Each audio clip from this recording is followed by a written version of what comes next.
What's going on, guys? JHoyt back with you today. Welcome back to Call of Duty Modern Warfare, as this is probably the first time I've touched this game in over a month, but it's the second game on for me, and we actually just absolutely start frying here on Shoot House on Headquarters. So I hope you guys are enjoying that in the background.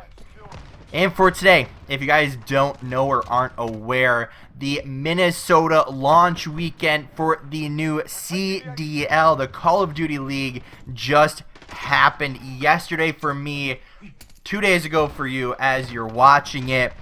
And boy, was it an absolutely crazy weekend. So first off, I want to start with just kind of some thoughts on the event.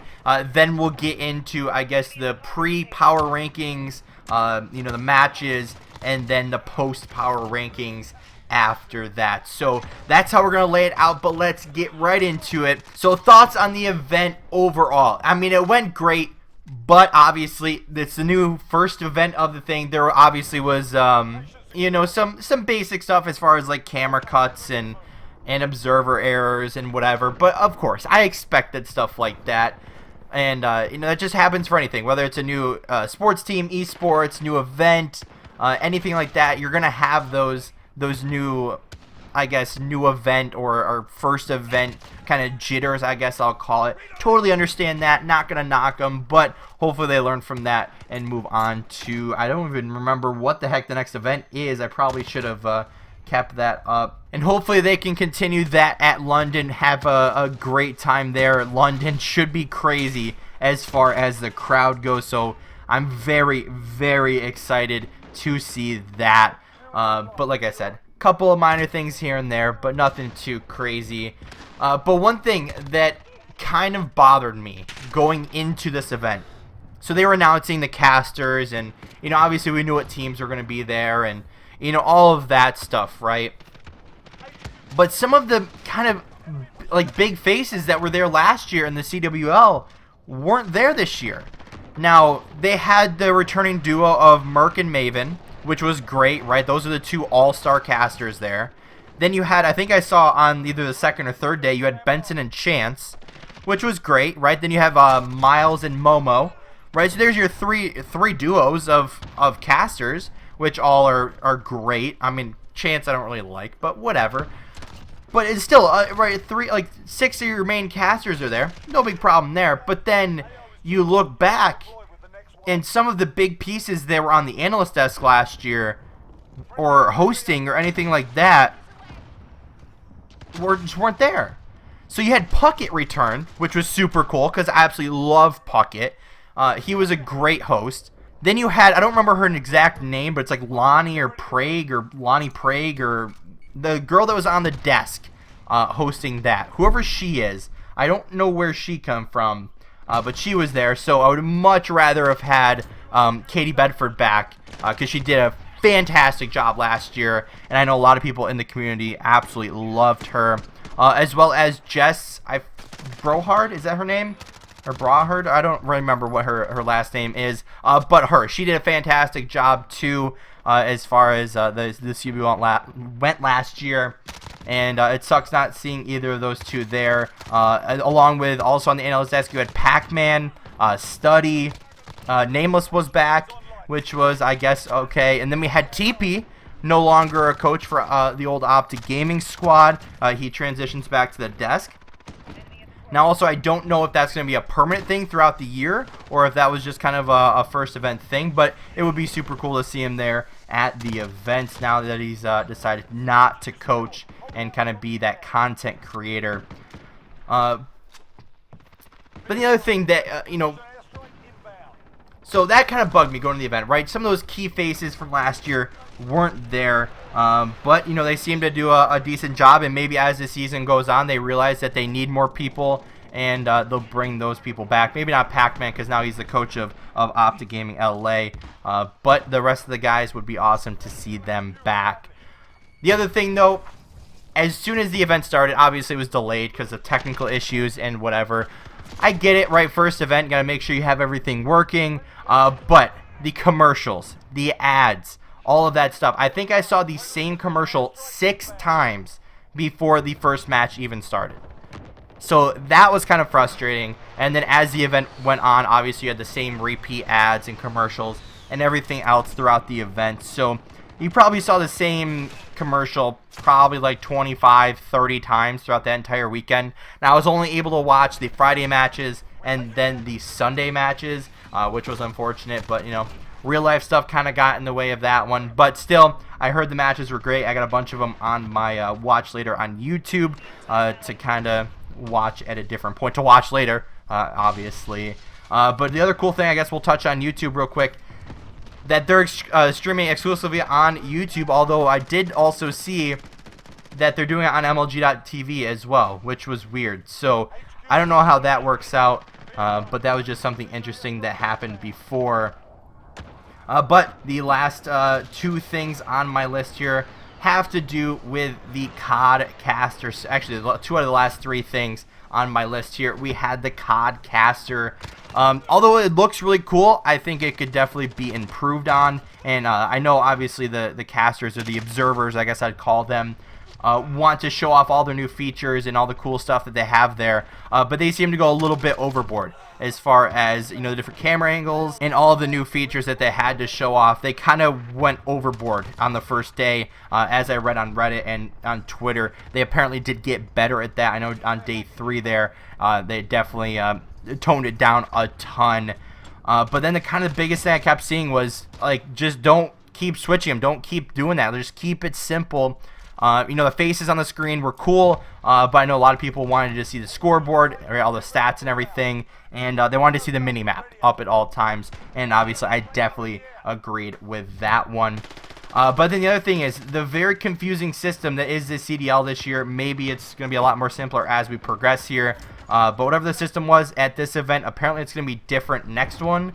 So I personally don't understand it. Maybe I'll just have to read more into it and try to figure out what everything is. But just so far, very confusing. It was not very beginner friendly, as all of us are trying to learn this new wild thing that is the CDL. But now on to the matches. I know obviously you all wanted to hear about those ones. So going into the CDL Minnesota launch weekend, their preseason standings went as follows, as you can see on your screen. It went Atlanta FaZe, this is from 1 through 12. You had Atlanta FaZe at the top, the Dallas Empire in second, the Chicago Huntsmen in third, the Minnesota Roker in fourth, the New York Subliners in fifth, Seattle Surge in sixth, Florida Mutineers in seventh, Optic Gaming LA in eighth, the London Royal Ravens in ninth, the Toronto Ultra in 10th, Los Angeles Guerrillas in 11th, and rounding out the top 12 with the Paris Legion. So that was the pre-season, right before any matches were played on LAN. That was the standings, right? That was the power rankings. Now, as we saw, if you watched the event, that's not exactly how everything turned out. So we started the event with an absolute banger of a match. We had the Chicago Huntsmen going up against their new rival in the Dallas Empire. This is probably the one match, maybe other than Optic Gaming LA versus Chicago on Sunday, that everyone really wanted to see. Chicago starts out with a bang. They win that first hard point. They lose the Search and Destroy in pretty convincing fashion. Then Game 3, domination. They absolutely smoked them in that one. I think they had a 3 cap within the first 3 minutes or something like that, I think they said. And then they finished out in that hard point. Scump and Formal standing up at the end, letting them know it was an absolute fantastic team to watch, or a very exciting match to watch, I should say. The second match I did not get to see. We had Seattle and Florida in this one. Florida comes out in the Game 5 fashion, the first Game 5 of the year. Obviously second match, but first Game 5, Florida wins that one. The Los Angeles Guerrillas then go up against the hometown favorite, the Minnesota Roker. Minnesota gets their first win from their home crowd in a 3-1 fashion. Then we had the New York Subliners going up against London. London with the first 3-0 of the year. Kind of surprising on that one, because I know people were kind of hyping up New York, that they were going to be, a top probably 5 team in the game. But they get that the bad side of that 3-0. Then we had Toronto against Seattle. This one kind of surprised me. Toronto gets the better hand in this one in a Game 5. The LA Guerrillas again against Florida. Another Game 5. Paris versus Optic Gaming LA. Another Game 5. Paris wins that one. LA won the one versus Florida, by the way. Then I believe this starts Sunday. Maybe the next one does. But Atlanta, one of the top teams going up against the second best team, arguably, on those power rankings.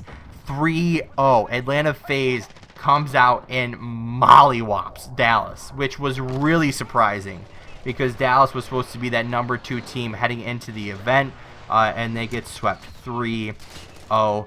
Then we had Paris in London, the Battle of Europe, another 3-0 fashion, but this time in favor of Paris. Then also on Sunday we had Chicago and Optic, which is one I really wanted to see, and I really wanted this result to be a little bit more dominant, but Chicago does come away with the 3-0. Optic Gaming LA did not look good in that one. Then we had our final 2 matches. We had the New York Subliners again against Atlanta FaZe. Atlanta FaZe comes away with the 3-1 victory, and then the Minnesota Roker completed the 2-0 for the weekend as they beat the Toronto Ultra. So Minnesota goes 2-0 on the weekend, and they come away, you know, kind of in that top mark, which was kind of surprising because Toronto, although we didn't think they were going to be a really good team, it's still kind of like they both seem like really bottom teams. And then Minnesota beats the LA Guerrillas, which was kind of surprising because I probably would have had the LA Guerrillas ahead of them.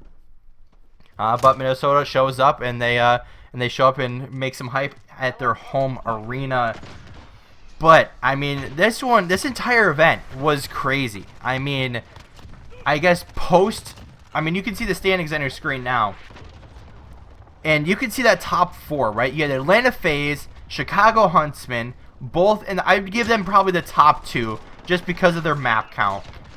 You know, obviously we won't know who's the better team between those two until they face off next. I'm not sure if they do at London or not, but obviously we want to wait and see that matchup.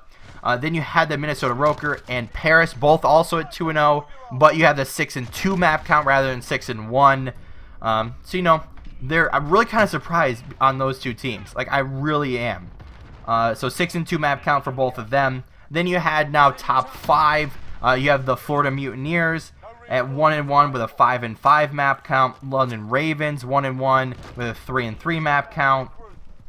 The LA Guerrillas also at 1-1 with a 4-5 map count. Toronto Ultra 4-5 map count, 1-1. So that wraps out all the people that got wins this event. Now if you look at the teams that didn't make the event, or well, they made the event, but that didn't perform well, you start off with 0-2, the Seattle Surge. Very surprising. Although I think what everyone was thinking as far as who's going to be that secondary person that's not Octane came out, and I don't remember who was kind of going off for them for the weekend, but it kind of proved them. I mean, they were 6th at the preseason rankings, so very surprised about that one. Optic Gaming LA, they came in 8th at the rankings. They are, I guess, technically top 9 as far as standings go. And then obviously the big one, the Dallas Empire, 0-2. They only won 1 map the entire weekend, and that was against Chicago in that first search and destroy in their series. Very surprising. However, they do face 2 of the top teams this weekend, so that might help them out going forward as now they know how these 2 teams play. And when they face off against weaker competition, then maybe it'll be a little bit easier for them, and they'll get back in that win column. But then another one that was in 5th in our preseason standings, the New York Subliners, 0-2 with 1-6 in their map count for the weekend. And I mean, they took a map off Atlanta FaZe, so I guess that's an accomplishment at least. But you know, especially, I mean, Subliners, I guess you could go either way on what you think about them. But definitely the biggest surprise of the weekend was the Dallas Empire going 0-2 with a 1-6 map count, knowing how strong that team actually is and how hyped up they were coming into the season. But as an absolute crazy, I guess, Minnesota comes to an end, so does this video, right? We're heading to London next. I believe that's going to be the 8th, 9th, and 10th. Or is it 7th, 8th, and 9th? Something like that. So it's like 2 weeks away. I can't wait to see that. Obviously, London has always been known for their crowd, mainly for Europe in general, I should say, has always been known for their crowd. So hopefully it's an absolute super hyped up event. Hopefully we have a ton of good matches. Thank you to Minnesota for an awesome weekend. Obviously, I wasn't there, but it still looked absolutely sick. The arena the venue looked very sick. And besides all the tiny little things that you'll be able to move past, those new event jitters and those new event mistakes. Hopefully the rest of the season goes a lot better, and that we have a lot of fun this year and have a lot of very good matches. But anyway, guys, I'm going to wrap this one up here. If you did enjoy, hit the like button down below. If you haven't already, hit the subscribe button. And as always, guys, we'll see you next time.